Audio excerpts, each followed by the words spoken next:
لله الذي هدانا لهذا وما كنا لنهتدي لولا أن هدانا الله والصلاة والسلام على رسول الله وعلى آله وصحبه ومن والاه سبحانك لا علم لنا إلا ما علمتنا إنك أنت العليم الحكيم ولا حول ولا قوة إلا بالله العلي العظيم اللهم صل وسلم وبارك على حبيبك ورسولك محمد مفتاح باب رحمة الله عدد ما في علم الله صلاة وسلاما دائمين بدوام ملك الله وعلى آله وصحبه. قال الله تعالى في كتابه الكريم يا أيها الذين آمنوا اتقوا الله حق تقاته ولا تموتن إلا وأنتم مسلمون. وقال أيضا يا أيها الذين آمنوا اتقوا الله وقولوا قولا سديدا يصلح لكم أعمالكم ويغفر لكم ذنوبكم ومن يطع الله ورسوله فقد فاز فوزا عظيما. وقال أيضا يا أيها الذين آمنوا اتقوا الله ولتنظر نفس ما قدمت لغد واتقوا الله إن الله خبير بما تعملون. وقال النبي صلى الله عليه وسلم اتق الله حيثما كنت واتبع السيئة الحسنة تمحها وخالق الناس بخلق حسن. صدق الله العظيم وصدق رسوله النبي الكريم ونحن على ذلك من الشاهدين. Hadirin sidang Jumat rahimani wa rahimakumullah. Rasa puja, puji syukur yang tak terhingga sepantasnya lah kita ungkapkan di hadapan Allah Subhanahu wa ta'ala sebagai bentuk kesyukuran kita yang masih diberi kesempatan emas oleh Allah Subhanahu wa ta'ala untuk menelusuri sisa perjalanan hidup kita masing-masing dengan penuh ketakwaan sembari menunggu tibanya masa di mana kita akan dipanggil Allah Subhanahu wa ta'ala. Maka marilah kita selalu dapat menjadi hamba yang bersyukur, meskipun Allah katakan qalilan min ibadiyasy syakur, hanya sedikit sekali di antara hambaku yang bisa bersyukur. Maka mudah-mudahan yang disebut Allah sebagai hamba sedikit itu adalah kita, keluarga kita, anak cucu kita, zuriat kita, keturunan kita, masyarakat sekitar kita. Amin Allahumma amin. Yang kedua, sebagai bentuk kecintaan yang mendalam, kerinduan yang tak pernah padam kepada sosok manusia agung, manusia mulia sepanjang zaman, beliaulah Rasulullah sallallahu alaihi wasallam yang harus menjadi suri tauladan kita, yang harus menjadi contoh model hidup kita agar kita benar-benar dapat hidup sesuai dengan yang diinginkan oleh Allah Subhanahu wa ta'ala. Allah memerintahkan hidup dengan cara menurut maunya Allah, maka Allah kirimkan kita contoh, Allah kirimkan kita model bagaimana seharusnya kita melaksanakan aktivitas kehidupan kita. Semuanya telah ada pada diri baginda Rasulullah sallallahu alaihi wasallam. Karenanya mari kita bersolawat. Mudah-mudahan solawat ini adalah bentuk kecintaan, kerinduan kita yang ingin mencontoh baginda Rasulullah sallallahu alaihi wasallam dalam kehidupan kita dengan ucapan Allahumma salli wa sallim wa barik alaihi wa ala alihi. Selanjutnya mimbar Jumat yang mulia ini, pesan Al-Khatib sama seperti khotib-khotib sebelumnya, yaitu pesan ketakwaan. Wa tazawwadu, firman Allah, berbekallah kalian, fa inna khairaz zadit taqwa. Bekal yang paling baik untuk kita bawa ke alam akhirat itu hanyalah takwa.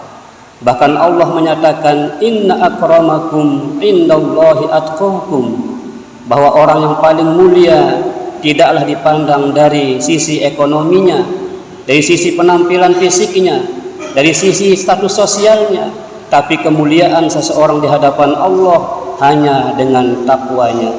Oleh karena itu, marilah di awal khutbah ini Al-Khatib menyampaikan pesan kepada kita semua untuk terus meningkatkan ketakwaan kita kepada Allah Subhanahu wa taala. Takwa yang populer kita tahu maknanya adalah imtisalu awamirillah, selalu berjuang, berusaha untuk melaksanakan perintah Allah dengan sebaik-baiknya, dengan tuntunan ilmu yang kita diajarkan oleh para guru-guru kita, tuan guru kita yang melaksanakan pengajian di mana-mana, mengajarkan kita akan bagaimana realisasi takwa itu. Marilah kita terus amalkan pesan-pesan agama yang disampaikan oleh mimbar-mimbar Jumat, melalui majelis-majelis ilmu, agar kita dapat tergolong insan yang muttaqin, manusia yang bertakwa kepada Allah Subhanahu wa taala. Dan dimensi kedua adalah wajtinabun nawahihi, selalu berupaya meninggalkan larangan-larangan Allah Subhanahu wa taala yang notabene-nya disenangi oleh nafsu kita. Larangan-larangan Allah identik dengan sesuatu yang menyenangkan nafsu kita. Maka disitulah nilai perjuangan, disitulah nilai jihad. Makanya Rasulullah Shallallahu Alaihi Wasallam sepulangnya dari perang Badar berpidato di hadapan para prajuritnya, ya ashabi, wahai sahabat-sahabatku, roja'na min jihadil asghar, kini kita telah kembali dari perang yang kecil, ila jihadil akbar, menuju perang yang lebih besar lagi. Para sahabat tercengang sembari bertanya, ya Rasulullah, adakah perang yang lebih besar di perang Badar ini, yang memakan korban, yang memakan syuhada begitu banyak? Maka Rasulullah dengan singkat menjawab, jihadun nafsi, perang yang aku maksudkan, kata Nabi, adalah melawan, menaklukkan diri kita. Melawan musuh yang nyata di hadapan kita, kita bisa atur strategi untuk mengalahkannya. Tapi musuh yang datang dari dalam diri kita, jarang orang bisa menang melawan dirinya. Oleh karena itu Rasulullah menyebutnya, jihadun nafsi ini adalah perang yang lebih besar. Oleh karena itu sekali lagi, mari di sisa jatah waktu yang Allah berikan kepada kita, mari kita berkomitmen memegang konsep takwa ini, laksanakan perintah Allah, meninggalkan larangannya di seluruh aspek kehidupan kita, baik sebagai individu, sebagai pemimpin, sebagai masyarakat yang dipimpin, sebagai komunitas. Maka semua elemen mari memiliki konsep takwa ini. Walau anna ahlal qura, firman Allah, kalau saja penduduk suatu kampung, penduduk suatu negeri, amanu wattaqau, benar-benar sudah memiliki iman dan takwa, la fatahna alaihim barakatin, pastilah kami akan turunkan, kata Allah, barakatin. Barokat itu jamak dari barokah. Kalau barokah satu berkah, barokatani dua barokah, barokatin tak terhingga berkah akan turun di kampung ini jika penduduknya telah beriman dan bertakwa. Akan tetapi kata Allah, kebanyakan di antara penduduk suatu negeri itu mendustakan hal itu. Na'udzubillah, janganlah kita termasuk orang-orang yang mendustakan ajakan-ajakan iman dan takwa itu. Hadirin rahimani wa rahimakumullah, pada khutbah kali ini khatib ingin menyampaikan, mengulang kembali pesan-pesan yang sudah disampaikan oleh khatib-khatib sebelumnya. Rasulullah Shallallahu Alaihi Wasallam bersabda, walladzi nafsi Muhammadin biyadihi, demi jiwa Muhammad sallallahu alaihi wasallam dalam genggaman Allah. Bayangkan hadirin rahimanillah, sampai Nabi bersumpah untuk menyebutkan sesuatu, berarti yang akan disebutkan Rasulullah ini harus menjadi perhatian kita yang serius. Kalau sampai Nabi bersumpah untuk menjelaskan suatu perkara, maka sebagai pendengar, sebagai umat yang iman dan percaya dan mencintai Rasulullah, hendaknya kita pasang pendengaran kita baik-baik, jangan sampai kita tidak paham atau gagal paham terhadap pesan Rasulullah ini. Sekali lagi Rasulullah bersumpah, walladzi nafsi Muhammadin biyadih, demi jiwa Muhammad yang ada di genggaman Allah, di tangan Allah.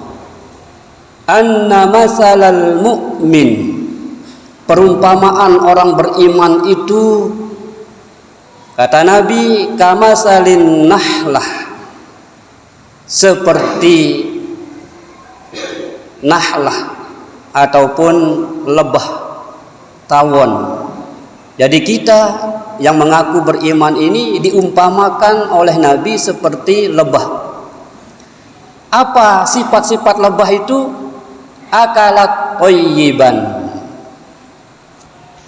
Lebah itu yang masuk ke perutnya, yang dia konsumsi adalah thayyiban, yang baik, yang bergizi, saripati. Maka itu artinya bahwa orang beriman, orang mukmin, kita semua ini, yang boleh masuk ke dalam perut kita makanan yang halalan thayyibah, makanan yang baik dan makanan yang halal, baik dari sisi zatnya, bendanya, maupun sumber datangnya. Walaupun benda tersebut, makanan tersebut halal, bagus, bergizi, tapi cara memperolehnya haram, maka itu pun tidak benar. Maka perumpamaan nahlah ataupun lebah ini, kata Nabi, akalat thayyiban, makanannya adalah yang baik-baik. Maka begitulah kita mengambil contoh, makanan yang boleh masuk ke perut kita adalah benar-benar halalan thayyibah. Yang kedua, wa wada'at thayyiban, lebah itu mengeluarkan yang baik pula, madu, manis rasanya, mengandung obat, syifaun. Maka seharusnya umat Islam, umat beriman, kata-kata yang keluar dari lisannya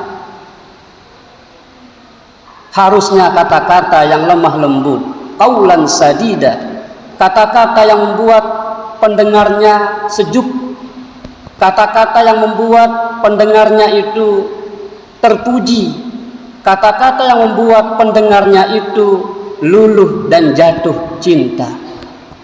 Bukan kata-kata yang mendatangkan permusuhan, bukan kata-kata yang mendatangkan pecah belah di antara kita.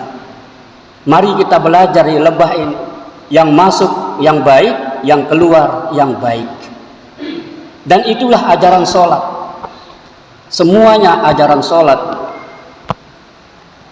Yang ketiga, bahwa lebah itu wa rafa'at wa waqa'at falam taksir, ia hinggap di sebuah ranting pohon tapi tidak sampai merusak atau mematahkan ranting itu. Tidak ada ceritanya sampai saat ini gara-gara lebah hinggap di ranting pohon kemudian pohon itu akan tumbang. Apa artinya bagi orang Islam dimanapun kita tinggal, kita selalu bisa menjadi rahmatan lil alamin, bisa memberi manfaat untuk orang-orang sekitar kita. Itulah contoh yang bisa kita ambil dari lebah. Dimanapun pohon ia hinggap, pohon yang kecil, pohon yang besar, selalu bahwa Lebah itu tidak pernah ada ceritanya mematahkan ranting pohon ataupun merebahkan pohon tersebut. Mari kita bisa mengambil pelajaran dari sini. Dimanapun kita tinggal, hendaknya kita dapat memberi manfaat agar kita masuk dalam pujian Rasulullah, khairun nas anfa'uhum linnas. Sebaik-baik manusia itu adalah yang paling dapat memberi manfaat bagi orang-orang sekitarnya. Yang terakhir, bahwa janganlah coba-coba mengganggu lebah itu. Kalau kita rusak rumahnya, kita lempar rumahnya, maka kita pun akan dikejarnya, kita pun akan disengatnya. Maka itulah orang beriman. Orang beriman tidak pernah cari musuh, tapi ketemu musuh tidak lari. Itulah kita. Kita tidak pernah mengganggu agama lain. Kita tidak boleh mengganggu orang yang beda agama dengan kita. Karena Nabi katakan, man adza zimmiyan faqad adzani. Siapa saja yang mengganggu orang non muslim, maka dia telah mengganggu saya, kata Nabi. Dia telah menyakiti saya. Nabi menjaminkan dirinya terhadap keamanan, kenyamanan orang-orang yang beda agama sekalipun dengan diri kita. Bahwa umat Islam bisa hidup bertetangga, umat Islam bisa hidup damai dengan orang yang beda agama sekalipun dengan kita. Semoga khutbah yang singkat ini ada manfaatnya. Barakallahu li wa lakum fil Qur'anil Karim wa nafa'ani wa iyyakum bima fihi minal ayati wa dzikril hakim wa taqabbala minni wa minkum tilawatahu innahu huwas samiul alim. Perbanyak istighfar di antara dua khutbah.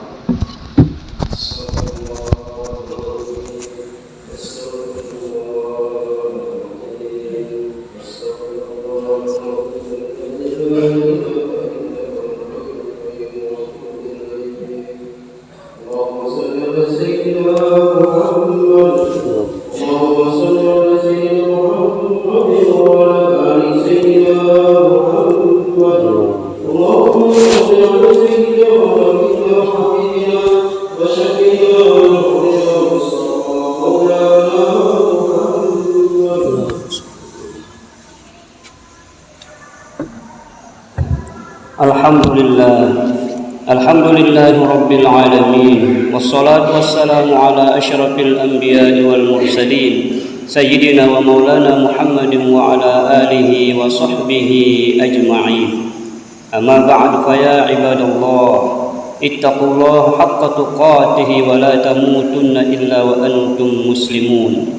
Allahumma salli wa sallim wa barik ala habibika wa rasulika Muhammadin sallallahu alaihi wasallam wa ala alihi wa sahbihi ajma'in. Allahumma salli ala sayyidina Muhammadin wa ala ali sayyidina Muhammad kama sallaita ala Ibrahim wa ala ali Ibrahim wa barik ala sayyidina Muhammadin wa ala ali sayyidina Muhammad kama barakta ala Ibrahim wa ala ali Ibrahim fil alamin innaka Hamidum Majid. وعلينا معهم برحمتك يا أرحم الراحمين. اللهم اغفر للمسلمين والمسلمات والمؤمنين والمؤمنات الأحياء منهم والأموات إنك سميع قريب مجيب الدعوات ويا قاضي الحاجات يا كافي المهمات يا رافع الدرجات ويا معطي المسؤولات ارزقنا خير الدنيا والآخرة يا شافي الأمراض. اللهم يا شافي الأمراض. اللهم يا شافي الأمراض. Wahai Allah yang menyembuhkan segala penyakit, sembuhkanlah orang-orang sakit di antara kami ya Allah, keluarga kami, istri, anak, cucu, sahabat, tetangga, masyarakat kami yang sedang teruji dengan sakit ya Allah, sembuhkan penyakitnya. Jadikan penyakit yang kau titip di tubuhnya sebagai penggugur dosa-dosanya ya Allah, meninggikan derajatnya ya Allah di sisimu. Ya Allah, di antara kami ada yang mendapatkan kesulitan dalam hidupnya ya Allah, mudahkanlah ya Allah segala kesulitan yang ada. Jadikan dia semakin bersabar, semakin bertakwa dengan ujian-ujian yang kau berikan kepada kami semuanya ya Allah. Jangan kau jadikan ujian itu membawa kami kepada kekufuran, bahkan kepada kesyirikan. Na'udzubillah ya Allah. الله ربنا لا نشرك به شيئا اللهم يا غني يا حميد يا مبدئ يا معيد يا رحيم يا ودود أغننا بحلالك عن حرامك وبطاعتك عن معصيتك وبفضلك عمن سواك Allahumma inna nas'aluka hubbak. Ya Allah, kami selalu memohon cintamu ya Allah. Wa hubba man yuhibbuk, dan cintanya orang-orang yang mencintaimu ya Allah. Wal amalul ladzi yuqarribuna ila hubbik. Jadikan kami selalu mencintai, mendukung setiap kebaikan yang ada demi mengharapkan cintamu ya Allah. Allahumma inna nas'aluka ridhaka wal jannah wa na'udzu bika min sakhatika wan nar. Allahumma a'inna ala dzikrika wa syukrika wa husni ibadatik. Tolonglah kami untuk selalu dapat berzikir kepadamu ya Allah, bersyukur kepadamu ya Allah. Tolonglah kami selalu dapat beribadah dengan sebaik-baiknya hanya kepadamu ya Allah. Wa sallallahu ala khairi khalqihi Muhammadin an-nabiyil ummi wa ala alihi wa sahbihi wa sallam. Amin ya rabbal alamin. Ibadallah, innallaha ya'muru bil adli wal ihsan wa ita'i dzil qurba wa yanha 'anil fahsya'i wal munkari wal baghi ya'idzukum la'allakum tadhakkarun.